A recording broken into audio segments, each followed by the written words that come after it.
welcome to my channel. Now, I know I haven't posted in a minute. There's just been a lot going on that I just didn't really feel comfortable putting myself on camera again. But happy belated New Year's. I hope you guys enjoyed your Christmas as well.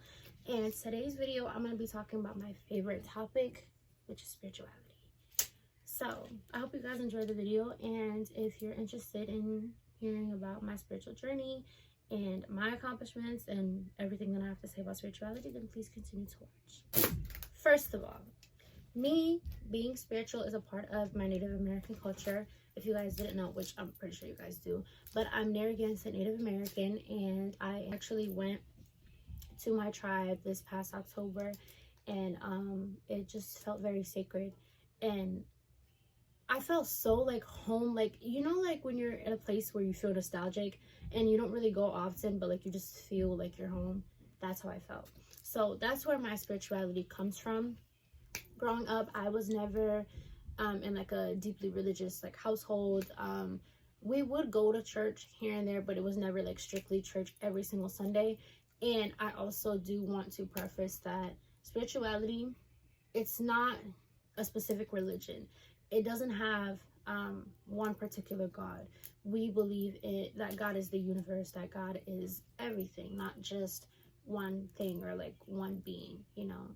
So that's the preface of spirituality. Like I mentioned, spirituality came from me growing as a person, and I didn't grow up in a religious household like I had mentioned. So one thing that I will put in this video though is that my Nana, which is my mom's mom, she is so spiritually aligned, and she does identify as a Christian. So that was the only person in my life who was like very religious, or not even religious, but very very faithful to their God. And being around her, she was always very she would get signs. So like whenever someone in our family would die, for instance, there would always be a pigeon that would like hit her window and like die. And so my family, we also do believe in superstitions, but that a lot of Black families do anyway. But yeah, my Nana, she always encouraged me to believe in something that's higher than me. So that's when I started to kind of gravitate towards being a little bit more open to something larger, like of a larger power than me. So the very start of my spiritual journey started when I was around 13, and at the time I was very quiet. I was very antisocial. I didn't have a lot of friends. I still don't have friends, but I'm more of an assertive person now than I ever was before. So at that point in my life, I was shifting from being a kid to becoming a teenager. And I was open to things, or I was exposed to things that I wasn't quite used to. I was, you know, introduced to a whole new set of kids when I had entered high school. And just a whole new different vibe and different expectations. And I was unable to commit to those expectations because I didn't even know who I was as a person. So the first thing that I chose to do was to be cognitive. Now, naturally, cognitive thinking comes early on as a child, but not everyone chooses to be cognitive and to, you know, choose their lifestyle in a way that could be beneficial for them. So that is something that I heavily worked on, and it's something that I still am working on currently. But being cognitive was one of those things that I had first started with. Being cognitive at the age of 13 allowed me to understand who I am as a person and to interpret my feelings, my emotions, and just self-expression in general, and the type of format of my life that I would want to live in. Now, that same year when I was 13, COVID had just started, so I was no longer around kids my age, and I was already distant from people anyway because I just didn't know how to talk. I was very socially awkward. I didn't have a lot of friends. I was more the nerdy, quiet kind of kid in middle school. So once the pandemic happened, it isolated me and pushed me away from kids my age who I can relate to. So therefore, it pushed me into journaling and reading more. And I still do journal. Journaling is very beneficial to me as a person. And oh my God, like, I love journaling. That I'll talk more about that later. But also reading. I love reading books. I have so many books. I just don't really know where to put them. But that was something that was also very beneficial for me at that time, because it gave me something to do other than social media. I was on TikTok a lot heavily that same year of COVID, but I also had other things outside of that as well. On my route to spiritual journey, I had to shift my perspective on certain things, because when you're 13 and 14 and you're a girl, you're experiencing your period and you looking at yourself in a very different way. And you're looking at other girls and you're kind of comparing yourself, like, what do they have physically that I don't have? Do they have more hips, more butt, more boobs? Are they more prettier? Just things like that. And you kind of lose yourself as a person, but it's important to catch on to those things before you lose yourself completely. So I shifted my mindset, and instead of being pessimistic about certain things, I decided to remain optimistic. At the time, I had very bad acne, and I still do get, you know, little pimples here and there, but it's not as bad as it used to be. And instead of being like, oh my god, my acne, da da da da, instead of thinking so negative about my physical appearance, which was something that I could not change at the time, I decided to shift my mindset and change my perspective of myself. I started drinking more water, eating more healthy, and such like that. And that was also very important for me to do for myself, so that way I don't grow up comparing myself to other people, wishing that I was doing things that other people were doing, or downing other people for putting themselves in positions that I wish that I was in.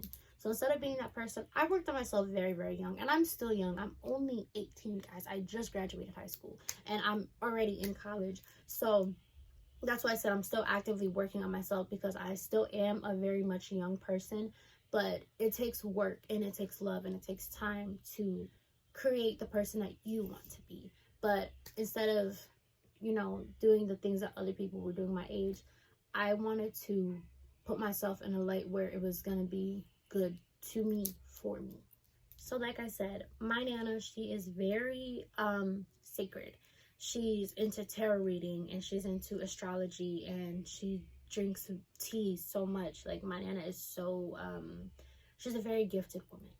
And when I reflect on her life, at that time it pushed me, and it still does, but speaking of at that time, it pushed me to want to be more like her, because my Nana has gone through a lot in terms of her health, and, you know, having different surgeries and, you know, health conditions, and the Lord was just always there for her because she put her faith in him. So that pushed me even more to believe in something higher than me, and not just for the benefits of it, but to know that there's faith. And so that's kind of what I was doing at the time.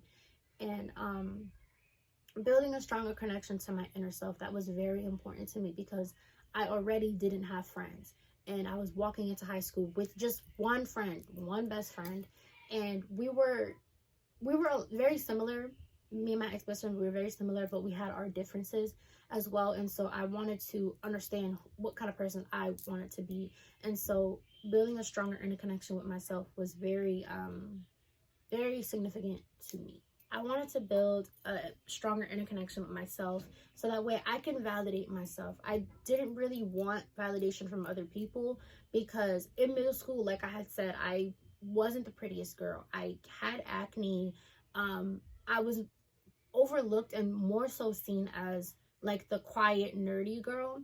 So in high school, I became pretty, and I didn't want people to not compliment me, but I felt like every time people would come up to me and compliment me, it was like a lie, because I never received those compliments before. So I didn't want the validation from other people, because I didn't believe that I was worth more, because I was learning to love myself. And at the time, it wasn't perfect. I didn't know what love was really at the time, but I was getting to have an understanding of who I was. So, you know, when people would come up to me and say like, oh, you're pretty, it's not that it was a hard thing to believe, but it was just, I wanted to know that. So self-validation, self-dignity, self-understanding, I wanted to gravitate towards all of those things, so that way I can inhabit it and just feel more like Jamaris, really. Now this one shook the table, but being assertive, I was never really an assertive person. Especially in middle school, I was very, very quiet, and that kind of led people to kind of walk over me in certain aspects. Not too much to like a terrible, like, you know, point, but you know, people would ask me if I could, you know, do their work for them, and I would be like, don't really want to, but I would still say yeah anyway. So being assertive gave me a voice that I never really had. Now at the time, I was still heavily journaling and writing and reading, and so I was putting down my emotional and my subconscious thoughts on paper, and that instead of me writing everything that I felt, I decided to speak up for myself in situations, and I still am like that. But at the time, it was a little bit harder for me because I was so quiet, and especially in high school, when you're pretty and you're quiet and you don't talk to anyone and you look just like you don't really smile, people don't really want to be friends with you. And I've had that issue in high school. There were so many people who came up to me and told me that I looked rude and that they wanted to be my friend, but they didn't know how to because I looked rude. So that also kind of pushed people away from me as well. Not in a bad way, but people just didn't really know what vibe I brought to the table. So that's why I also, not really why I also wanted to work on myself, but I also wanted to make people feel comfortable. Like, you don't have to feel like this like sense of intimidation from me. You can be comfortable around me, and I can be comfortable around you. So just creating a safe space for myself, living in my like who I am as a person and my self-expression, but also creating a safe space for other people, because I wasn't really like friend crazy, like, oh, I have to have friends, but at the same time, it would be nice to have a friend or two. So yeah, being assertive. And people don't like when you're assertive. People don't like when you speak your truth. People don't like when you say what's on your heart, and people do not like when you don't sugarcoat to make them feel better about themselves. And you can be honest without being rude. There is always a way to deliver your message without you having to say it in a negative way, or to diminish somebody else's character, or to make somebody else feel like they are belittled. You can always say what you have to say, but it's the way how you say it that matters. So be assertive, but don't be rude, y'all. Another thing that was very, very important for me to do was to redefine myself. Now, obviously, everybody's spiritual journey is going to look completely different from mine, or it might look similar, or you might take on the same spiritual aspects. But redefining myself was very important to me because I wanted to get rid of the old stigma that I had of being this quiet person who was scared to talk to people, or who didn't want to go up to people. But I was creating a voice for myself in a plethora of ways. And to me, that was very important because I wanted to make sure that I had self-security within myself, just so that way I knew what I really wanted. And that's really what your spiritual journey is going to be about. And it's not going to look identical to mine. It's going to probably be a completely different experience than mine. But I just wanted to ensure that I knew who I was in every aspect of me, you know. So not only was I writing, but I had switched my hair color. I started wearing more jewelry, and I still do to this day wear jewelry. I started wearing makeup. I started doing my hair in all these different styles. And in my last video, I had mentioned that in my high school, I was known as like someone who dresses up like very like fashionista, and that's honestly really where that came from. I started to express myself in my hair and in my clothes and in my jewelry. So when people saw that, it was like, oh, this girl dresses, like she knows how to dress. And I still do. I still dress up a lot. I posted a few pictures on Instagram where I dressed up. And it's something that I like to do now. Not really for the same benefits as it was a few years ago, but, you know, I learned what it is that I like to do, and clothing and hair and makeup and nails and jewelry is what I like to do. Not only was I redefining myself, but I was shaping my identity, and I was creating a safe space for myself that I could live in. And I think I did a very good job with that. Like I said, everybody's spiritual journey is going to be different. But for me, at that time, it was very important for me to do that because I was surrounded by people who did things that I didn't do, or that I didn't want to do, or that I didn't see myself doing. And so it was just important for me to know that I had a comfort zone within myself, and just being my own best friend. At the time, I did have a best friend, but being your own best friend is very important because you know what you like, what you don't like, and if you don't, then you have to learn. You have to learn yourself to know what you will and will not like. And before my spiritual journey, I didn't know what I liked. I didn't know what I didn't like. So that's why I wanted to be aware of myself. And in every aspect of being aware, I just wanted to know what I wanted and what I liked and how I wanted to be, what kind of friend I would be, what kind of girlfriend I would be. So that was very important for me to do. And I'm just happy that I did it. This is probably going to be a little bit hard for some people, and for others it may be a little bit easy. For me, I found this quite easy, but self-redemption and self-accountability. Now, these two, they kind of tie together because it's really just you being sorry for the things that you've done wrong and being able to redeem yourself or forgive yourself or give yourself a second chance. I haven't had too many circumstances where I've done wrong to people because I don't openly choose to be like a complete butthead to people. I'm not that kind of person, and I'm very cautious of how I treat people. And if I allow you into my safe space and if I allow you into my life, then I'm going to love you with very good intent. And so I would never just wrong people for the fun of it. I'm not that kind of person. So there hasn't been too many circumstances or, you know, where I've done people wrong, but there have been times where if a friend asked me for advice and I gave them something that they didn't want to hear, which is just me being honest, I will apologize for that because not everyone wants to hear the truth. And that's something that they have to personally work on. That's beyond my control. That's not something that I can control as a person. I'm only equipped to control what I can handle and what I like and what I don't like. This is about your self journey, not theirs. They have to figure theirs out on their own. But with self-redemption, if I feel like I messed up on something and I want to change that, that comes with the action, not just saying that you're going to change. You can't change something if you don't know where you went wrong. You can't expect other people to change something if they don't know where they went wrong. So self-redemption and self-accountability, those two are like this. And it's very important to have both of those things at hand. And if you don't understand the principalities of those, if you don't understand the way how they work, then might want to reconsider a few things. So like I had previously mentioned with the self-redemption and self-accountability, yes, you might say something that might hurt somebody's feelings.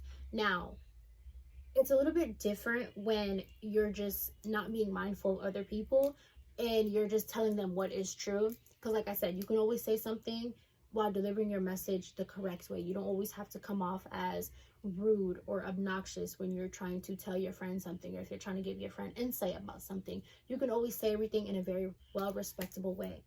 But along with that, you have to be mindful of some people's situations. Sometimes people aren't like you. Well, people definitely aren't like you. So you have to understand why they think the way they do, what makes them them, what are their triggers, and what do they like as well. When it comes down to learning people and building bonds, those are at least my main important things that I try to look for in other people when I'm building bonds with people, making friends, creating relationships or sisterhoods or anything like that, like taking people in as family. Those are the top things that I look for, because if I'm going to get to know you and have an understanding of you, I need to know those things so that way I know not to trigger those certain aspects. So this next part was just so like important to me because I really love this. But exploring nature and understanding and appreciating the higher powers. I love nature. On my Instagram, there's like a whole story highlights that I have of just nature, and it's just landscapes at the beach, the sunset. Like, I love the sunsets. I love the sunrises. Like, I love it. And at this time, I was going outside more, not even to have fun, but sometimes it would be just to appreciate nature. Like my old house, the backyard, it had just a bunch of trees and it was just so pretty, and I just loved it. And I would just sit in my backyard and just look at it and, you know, watch the sunset. And at the summertime, it felt so amazing. Like, I love the sunsets in the summertime because it's just so beautiful, and then you could just sit on the beach and all of that. but also understanding the higher powers. Now, like I said, spirituality, it's not just one deity that we believe in. It's not just one particular god or goddess that we believe in. We believe that God is everything. And so with that being said, we, well, because I can't speak for everybody, but I respect all gods, all powers, because like I said, God is everything. So if my God is everything, then I respect everything. So tied in with nature and the higher powers, I also started drinking a lot of tea. I've always been a tea girl. I love me some tea. Like I had mentioned, my Nana, she drinks tea, so I picked that up from her. Tea is just so good. But I started drinking tea a lot more because I realized that medicine wasn't really convenient for me. And I don't know if this is a thing for other people. I don't know if other people have experiences, but medicine isn't always the best.